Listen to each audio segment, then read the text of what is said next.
special effects, everyone. And so I got a really good sense of how people do what they do and why. And I had asked, I think in season 2 to direct, and finally in season 7 they gave me my shot, and yeah, it was fantastic. So I was very lucky. I had a family of crew who were willing to teach me everything they knew. And then I shadowed different directors on other shows before I did Stargate. Martin Wood, I shadowed him on Jeremiah, and through prep and shoot and post, and Brad Wright let me do sit in the edit suite, and so I really got a great education. I was very fortunate. And might I interject? This is one of the brightest women I've ever met. I mean, astoundingly smart and savvy and pretty. All those things.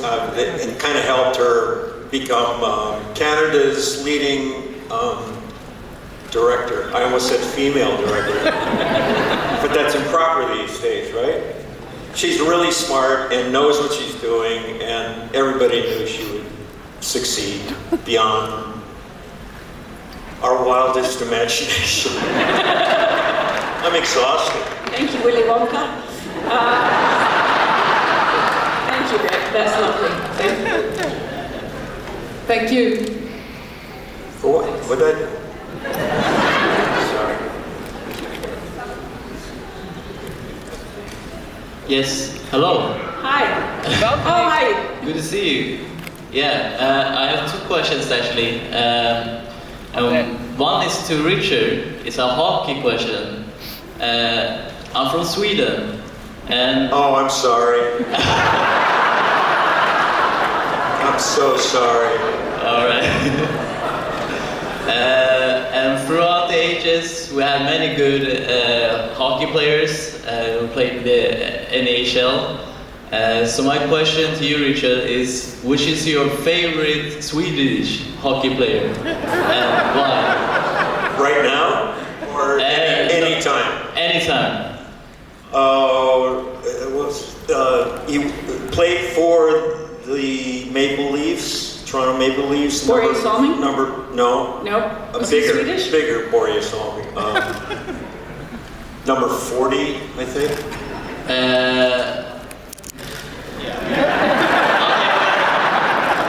The Maple Leafs, okay. Well, I'm not that good with the NHL actually. I mean, just following the local domestic league in Sweden, but. Oh, God, I wish I could remember his name. He's big, hulking, beautiful. Forsberg? Huh? Forsberg? Him too, Forsberg, but bigger Forsberg. Bigger, okay. Scrapping. I think he was defenseman. Anybody? Yeah, but bigger. That's what I said. If only somebody had a small handheld device that could look up that information.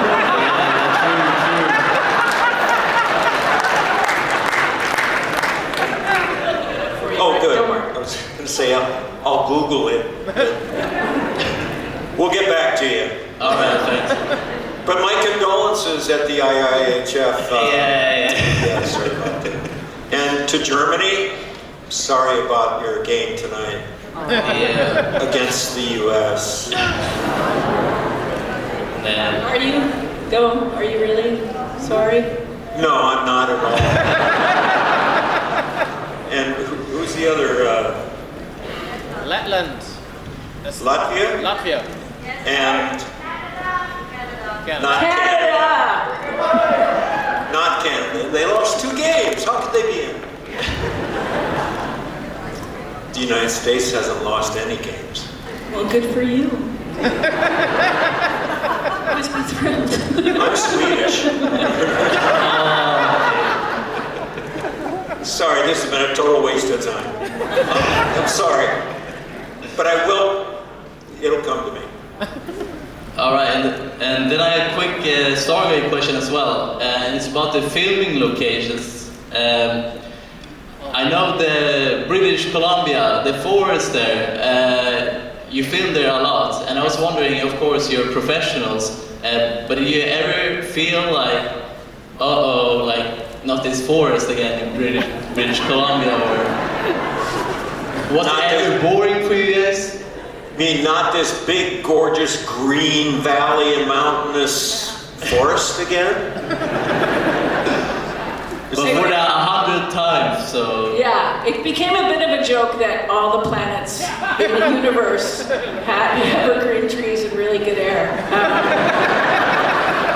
And now, like, we have a sand dune we got to film in, and we had a bunch of different locations that don't exist anymore because of urbanization.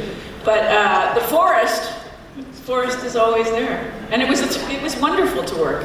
We drove up mountains and shot in this beautiful, pristine forests. It was amazing. But yes, the entire universe looks like British Columbia. Thank you.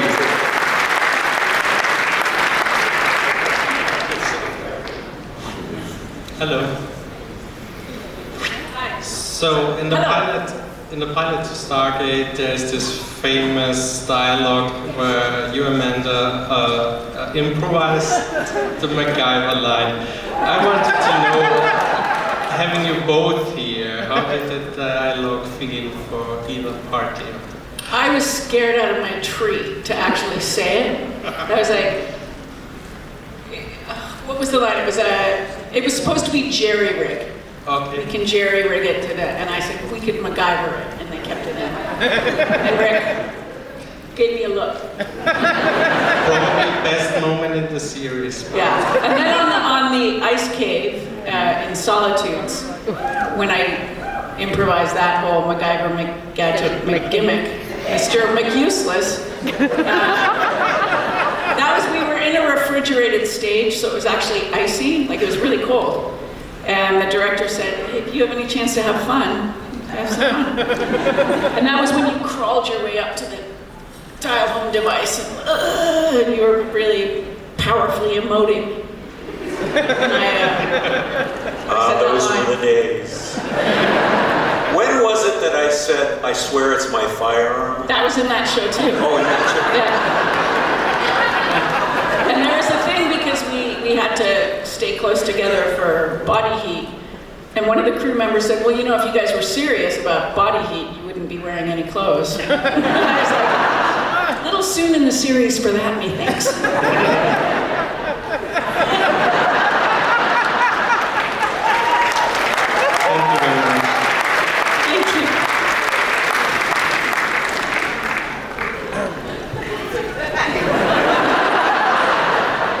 I'm thinning.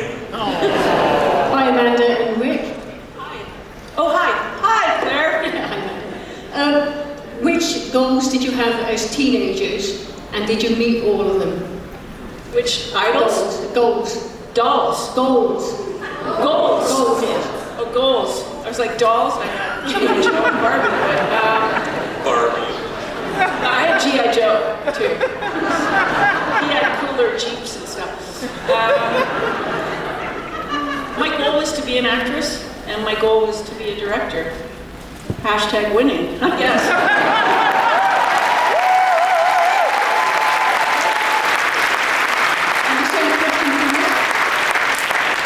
I, on the other hand, strive to be a juvenile delinquent.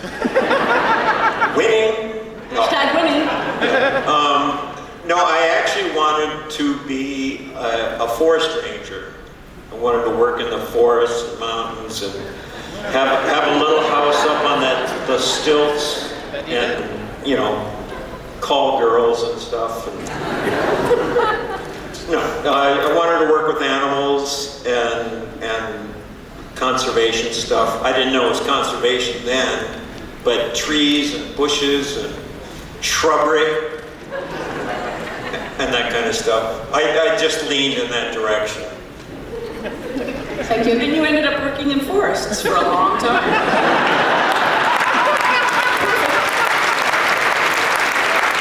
Thank you. Hello, thank you for being here. My question is to Amanda.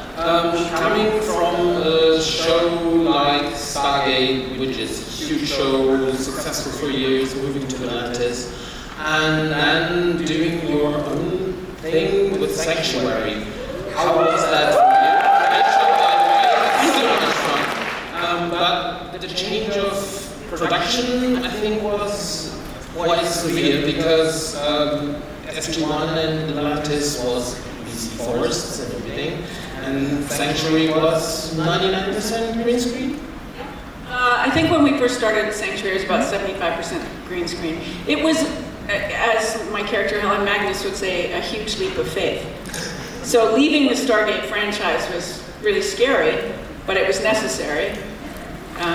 And yeah, we shot on green screen. We started out as a web series and then became a television series, and I think we were incredibly fortunate to have done as much as we did. We did 59 episodes, and it was really nice to be a part of the creative and be an executive producer who looked at edits and talked with the network. I dealt with the money guys because we were independently financed, so it was a big learning curve, but it was an amazing experience. And Damien and Martin and I just we were like sponges. We just took it all in. It was incredible. It was an incredible time. And the result was great.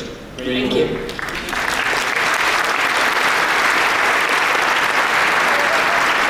She won't brag about this, but she's won awards for all that stuff that she said that I couldn't hear because of the echo. Awards. Very accomplished woman. Rick. Aw. Well, there's later. Hi, it's me again. I was waiting for you. I could hear her as I was coming down the steps. I'm waiting for Rick. I love Okay, it's all good. It's all good. Now it's perfect. I met Rick earlier today at the meet and greet, and I had a special question. Today's my birthday, and my special question was if you both can sing me a birthday song. If everyone joins us. What's your name? So lovely. For What's me. your name? Annie. Annie? Annie. Ready, everybody?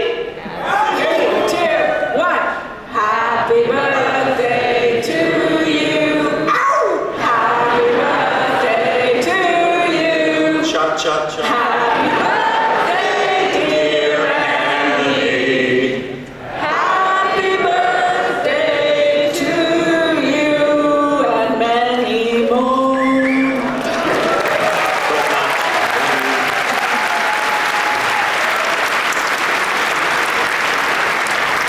Thank you so much. Happy birthday. No, go start drinking at the bar. Thanks, everyone.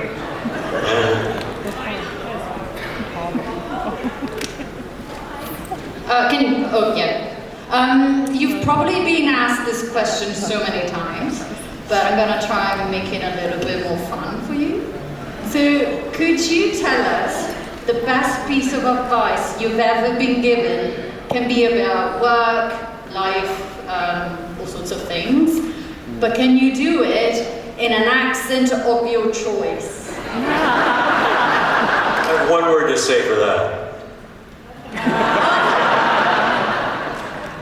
You're asking for performance. That's unfair. Please. My parents always said to me, and I'll do my dad, don't ever be rude. Don't be rude. Be kind, don't be rude. Because people don't like rude people. All right, Dad.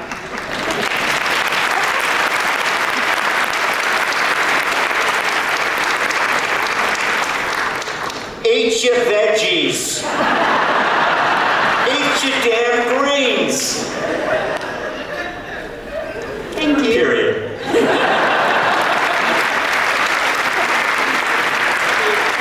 Eat your peas.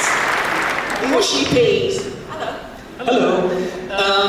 I don't really have a question, so sorry for wasting everyone's time, but I wanted to say, Richard, back in my teenage years, that was long before binge watching was a thing, but I did binge watch every episode of MacGyver, including the TV movies, and since that time I'm always carrying a Swiss Army knife with me, and cheesy and I can't do anything with it but hurt myself. But I still wanted to thank you for being a role model for me.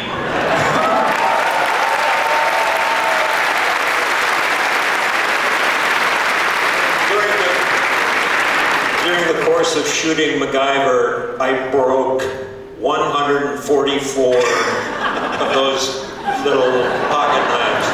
Because there's a lot of time between takes, and if it was being utilized and was around on set, I played with it, and I learned how to throw, and it's so imbalanced, it's impossible to really perfect that. But I also sliced open 2 fingers, one of which was dangling.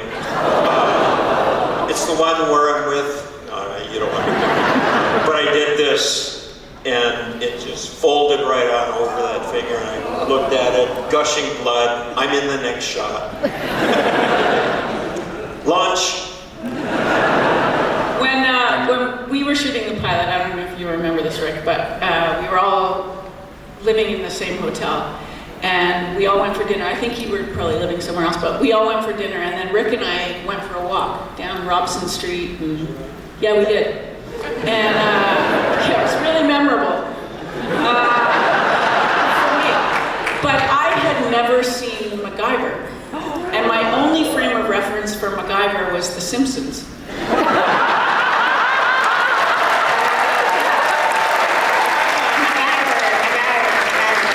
And so we were walking, and Rick said, you said to me, I think this is going to be a big show. And I went, wow, that's cool. And we're walking, and I said, so what was it like MacGyver? And no sooner had I said that than this van drove up Robson Street, and these guys stuck their head out the window and they went, MacGyver! And I was like, oh, like that. Okay, everywhere we went, MacGyver! I'm a guy who delinquents yell at. Yeah, but that was my sort of first taste of, oh, he's more than just that guy on The Simpsons. No, not really.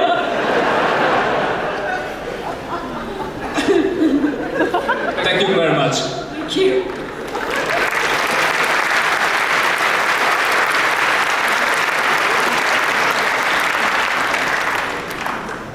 I think I walked her to her door, too.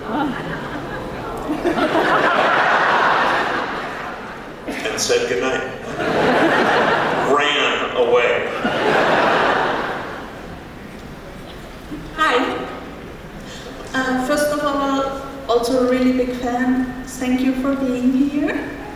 Big fan of Stargate SG-1 and of MacGyver. Yes! And also a big fan of the movie, and my question, so the Stargate movie, and my question kind of leads into that, because one of you had a role that was already presented in the movie, and one of you wasn't. And I want to know, what do you think was the scarier part to act out?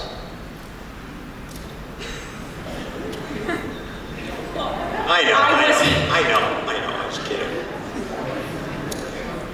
It was easy for me. I just, they didn't want me to be Kurt Russell. Couldn't make my hair do that. And he smoked. And so we got rid of both of those things. And you see what you see today. Looks good. Yeah. Nice try, man.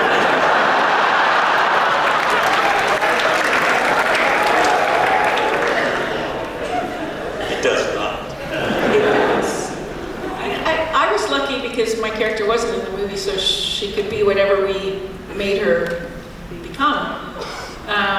But I think it might be scarier to actually try to fill the shoes and change the shoes of a character that already exists and is loved. So, a side note to this notion. Kurt Russell came on set one time. She swooned. And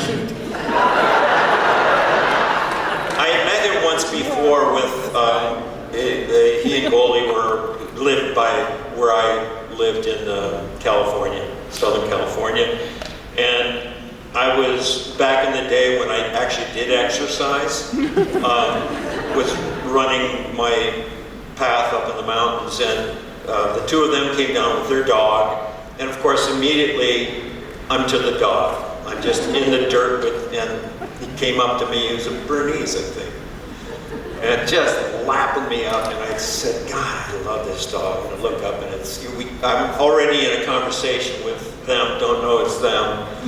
But anyway, flash forward from that chance meeting to Kurt coming on, is that his name, Kurt? Came on to our set, and you know, long story short, he said he really liked what we were doing, and kind of really respected the transition we had made to series, because it's a slightly different animal. But he made a point of saying that, and I really like what you're doing, except for the hair. I said, get lost. Get lost. He was lovely and super cute, and we were shooting a scene in the control room, and he was just kind of hanging out while we were filming, and he was in my eyeline, and I couldn't get my lines out because I was so distracted by Kurt Russell, and so I kept trying to, and finally I was like, and he went, oh, and I said, you're in my eyeline, and I can't, and I can't believe I asked Kurt Russell to move out of my eyeline. And he asked, and I was like, he moved into mine. We've been happy ever since. He was lovely. And it was during a time when he was shooting the Graceland movie, so he has had the makings of the Elvis. Yeah. Right. Yes. Kurt Russell. It's got nothing on you though, Rick. Certainly doesn't have the hair. I hope that answered your question. It did. Thank you very much. You shouldn't let us ramble like this. This is what we do. We just Ramble. Any further questions? You again. Go ahead. Hi. I just wanted to say that Stargate SG-1 is very important in my life. About 10 and 15 years ago, I was going through a really bad time, like really, really bad. And I'm not joking when I say that Stargate saved my life. There were times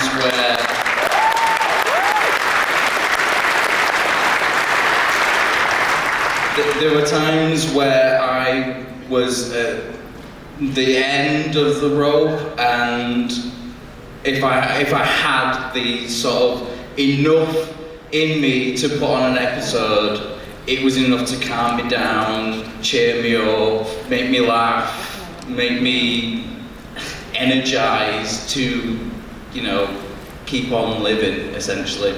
So I just wanted to thank you both for being, without realizing, being there for me. And I'm sure that there's a lot of other people who have been in the same situation and have found that to be helpful.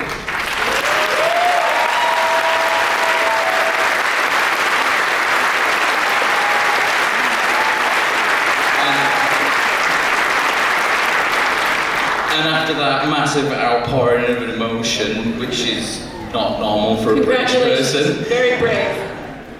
I can't think of a question, so I will just yield the floor to someone else. Thank you.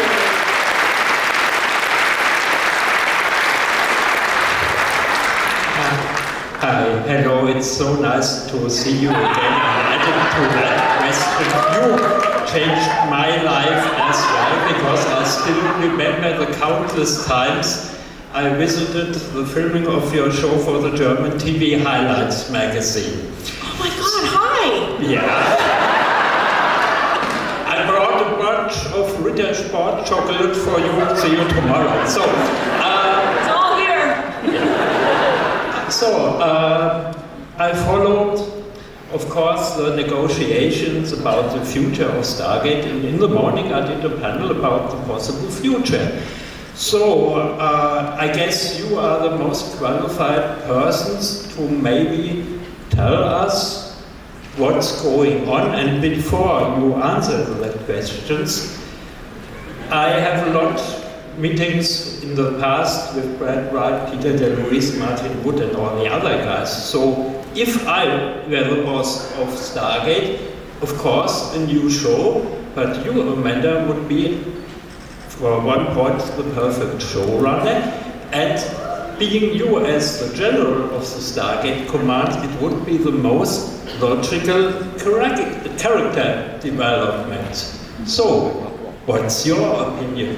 What can you tell us? I can't tell you what's happening with it because I don't know, but Brad and I, we're very good friends, and we've certainly talked about if there were another Stargate to come out, that my involvement, and he would like me to direct it and be a part of it and be in it to a degree. And Stargate has been such a huge part of my life, and yours too, maybe. And the fact that, we started filming 25 years ago and we're still here talking to all of you is like, I can't think of a better word, but I'm gobsmacked. And so I'm so grateful. And so if it were to come back, I would never look that gift horse in the mouth. I would absolutely jump on board. But as for what's happening, Amazon owns MGM now. MGM has been owned by so many different people. So I honestly couldn't tell you, but certainly Brad reached out to me and said, if it does, would you? And I was like, Is Brad Wright still involved? Because he did write a few years ago a pilot. He did, it was great. Yeah. Okay. So I don't know. I don't know. So I look forward to meet you. I will ask your contact person and wait for the chocolate. It's a nice continuation of a sort of running gag, and it is being started because I really wanted that you guys were so friendly, and all the crazy stuff I witnessed for myself you are doing. And I said, do these guys ever finished one scene today, because they're so hilarious. It was a lot of fun. We had a lot of fun. Thank you. See you tomorrow. Nice to see you.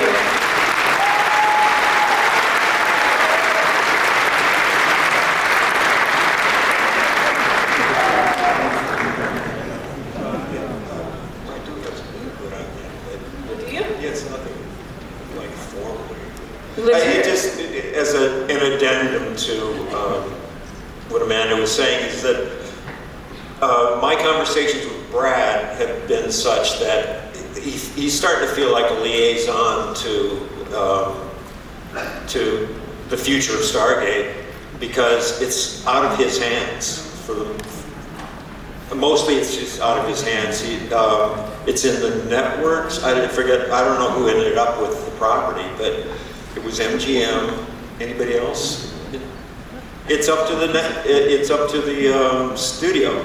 Apparently, that's what's standing in the way, and it's he doesn't really know what the approach should be anymore. He's as frustrated as all of us. So, and I wish I had a name, just one, or two names that I could name drop here for you all to. For all write letters to. Yep, tons of letters, or storm the Bastille. Hey, if Stargate did come back, would you be living in your cabin? Asking for a friend. I think I'd be a forest ranger. We can only fantasize at this point. I'd love to do it. I've been asked to, don't mean to throw at my court, but I will. I've been asked about MacGyver your booty, and no, stop. And I would love it. I would, if I had the energy to do it and, you know, cared a little more. I would love to see a 75-year-old MacGyver trying to do all the crap that he did. Just open the Swiss Army. Yeah. Slicing the other fingers off. Just dropping stuff all the time. I think it would be a hilarious venue. So, write letters.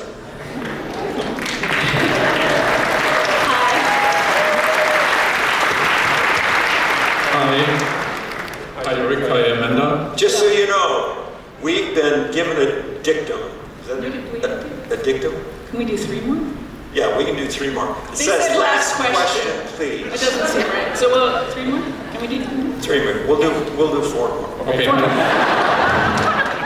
Hi, Rick. Hi, Amanda. I'm still imaging this idea of this forest ranger, for example. And there have been many series which came back after like 30 years, so why not?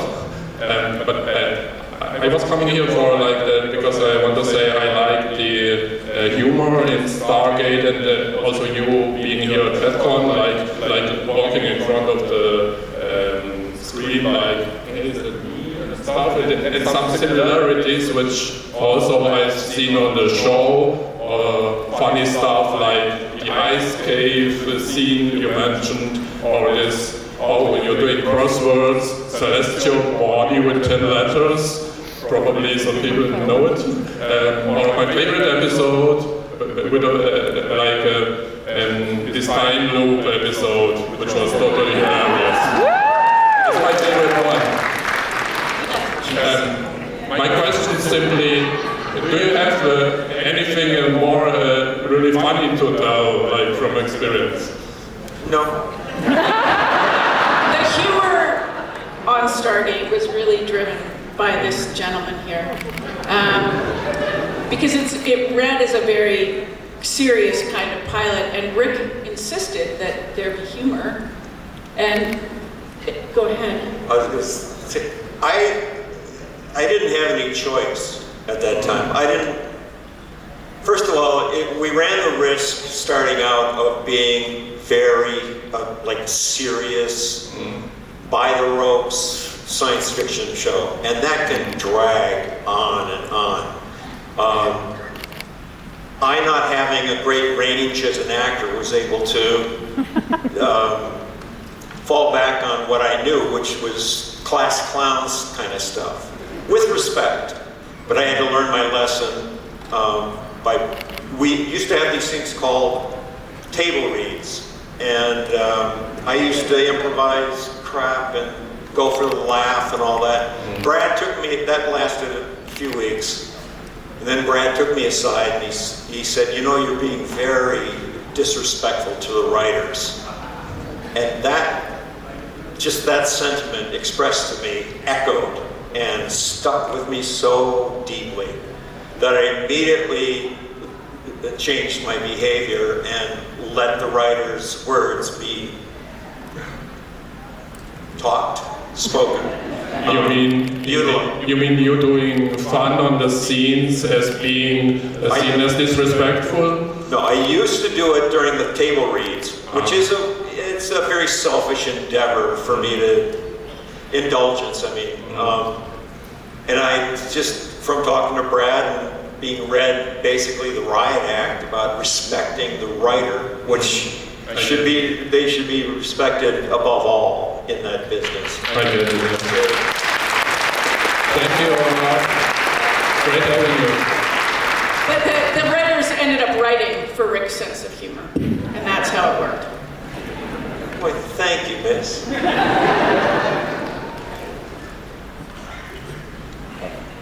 We said we'd do 3 more, please. Somebody. Anybody?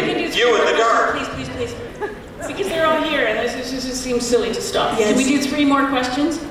Or is there somebody else coming on stage after us? No, you're it. Oh, you're God. Sorry, people. We're it. No, We're it for the night. She's it. She's the it girl. Yes. Tell me my shoes. Should we ask one? We'll ask one more question, and then I won't say the words of the other gal from Star Trek. And then we'll F-O. Oh, I won't say that. She's so weird. One last question. Hi, Amanda. Hi, Rick. It's so great to see you two on stage. My question is of your both activism. You're doing on the 3rd of June an online event for mental health, Amanda. I think that's really awesome. And I just wanted to know how that came about and if there are any further events like that. And for Rick, are you planning on any Sea Shepherds events or going on a ship or anything else? And if there are no plans, is there anything you would like to do? Well, I'll just speak quickly to the mental health. So the companion and I had a conversation over a year ago about things that mattered to me, and one of them was mental health. And part of it was born of the fact that sci-fi fandom is so incredibly supportive and connected, and so many people around the world have made friends through my experience through Stargate, but obviously through other shows, and how essential that connection was, especially at times when people were feeling really, really horrible. And so I said, I think that especially given the last 3 years in the pandemic and isolation and lack of connection and lack of events like this, that I thought it was just really important to check in and make sure that we were all okay, because we're not all okay. I mean, this new normal has been a big adjustment, and as somebody who, my eldest brother was, before he passed, was paranoid schizophrenic, and I saw firsthand what mental health, how it affected families, community, and so it's a subject very near and dear to my heart, and I felt like I just wanted to connect and just talk about it, so that it wasn't so taboo, and so that we could say, like your beautiful comment up there before about how important certain things can be to help keep you grounded and keep you here. And it's just a rambling. It's an important topic to me, and I think it's really important that we feel that connection, and that's what it was born of. So.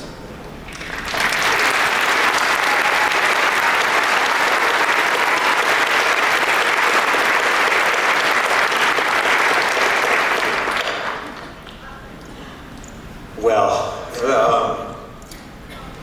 I think this is going to sound a little bit negative. It's probably going to sound a lot of bit negative. Sea Shepherd and Captain Paul Watson parted ways. Paul was essentially kicked out. Sea Shepherd wanted to soften their image a little bit. Paul had a reputation for being quite confrontational, if you think ramming ships is confrontational. I don't. And he was asked to leave. He is, I love Paul a lot, but he has an ego. If you're watching this anywhere, Paul, you do. But so he has started the Captain Paul Watson Foundation, which is a separate entity from Stargate. Seagate. Sea Shepherd. Sea Shepherd is still thriving and working their campaigns and such. Paul just acquired his first ship for his foundation, and he's soliciting contributions like he did with Stargate, but it's, you know what I mean,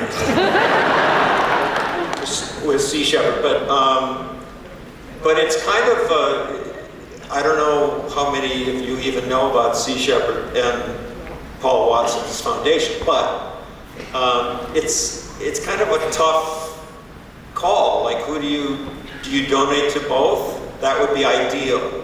But some people feel as though they've been made to make a choice. And so far, I've fallen on the side of Sea Shepherd as the established entity. I still don't know the details of what their policy is and what their platform is when they go out and have confrontations. Paul, you all can pretty much figure out what he's still about, which is fine. It's worked in the past, but I think he's got to soften some edges. It turns people off. Some people it excites, and well, I don't know what else to say about that, but I'll put a word in for both sides because I'm chicken and a coward. But that's kind of what's going on there. The merchandise is much better at Sea Shepherd. Better t-shirts.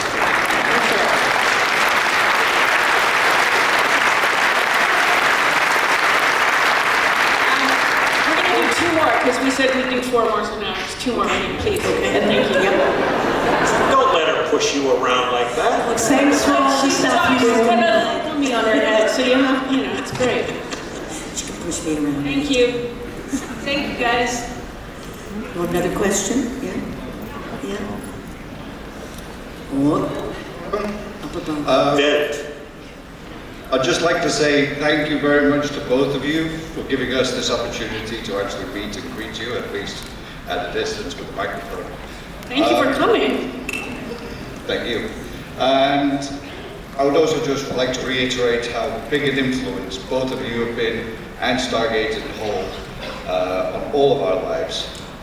Me personally, I served in the military and then went on to do astrophysics.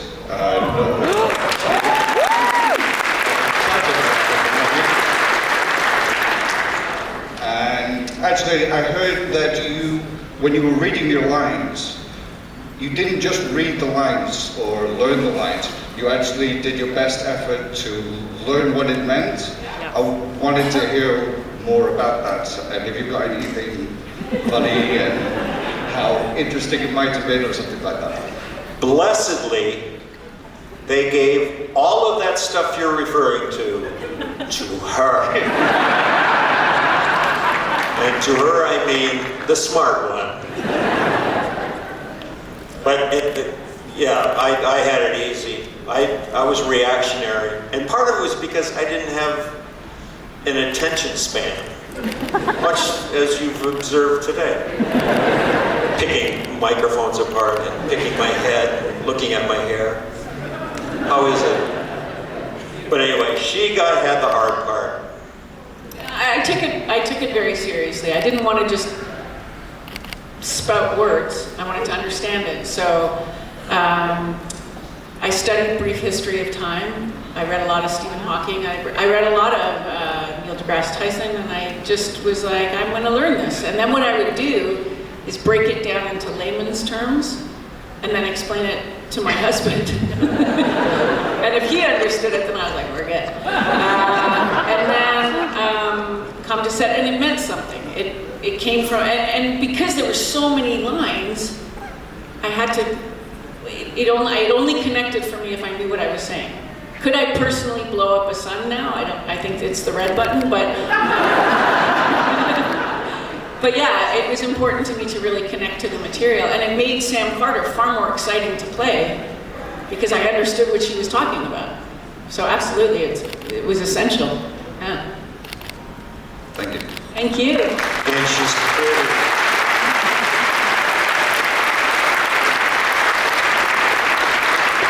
I think we have one more left, yeah? This is it. Oh, you're it. No Close us big.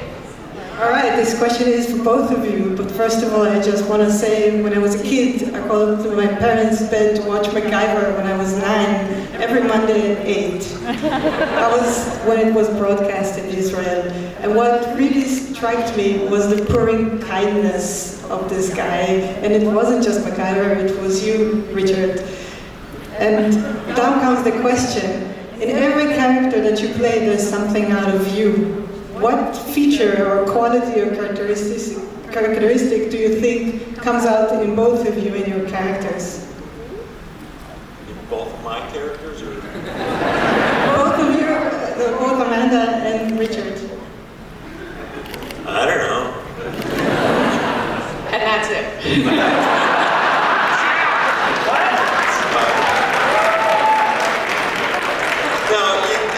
I referenced this earlier about my own self-assessment. I've had a lot of time off. I think a lot, too much.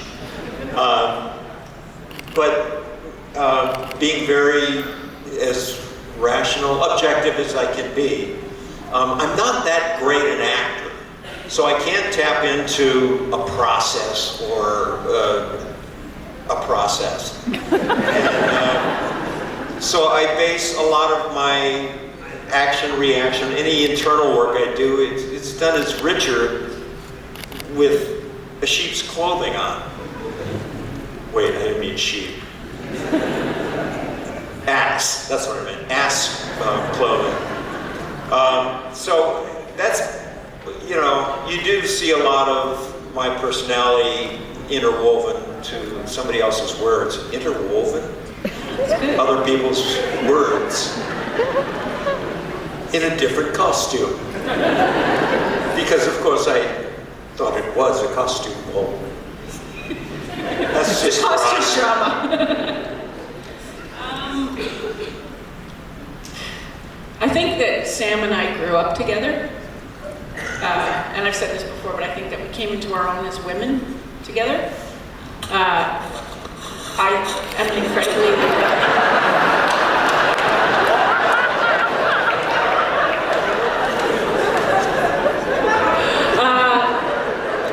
loyalty, I think, is something that is really important to me, and it was very important to Sam.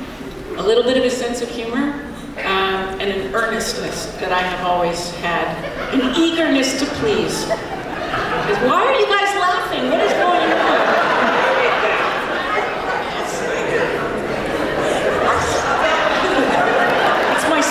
I swear to God. Getting me in trouble with Mom. I think, to be 100% honest, it was a very symbiotic relationship between Sam and Amanda, and I learned a lot from her, and I think I informed a little bit of her. But yeah, especially after 10 seasons, we all kind of became our characters a little bit, and our characters became part of us. I learned to be a lot stronger because of Sam. So yeah, I feel very fortunate to have that.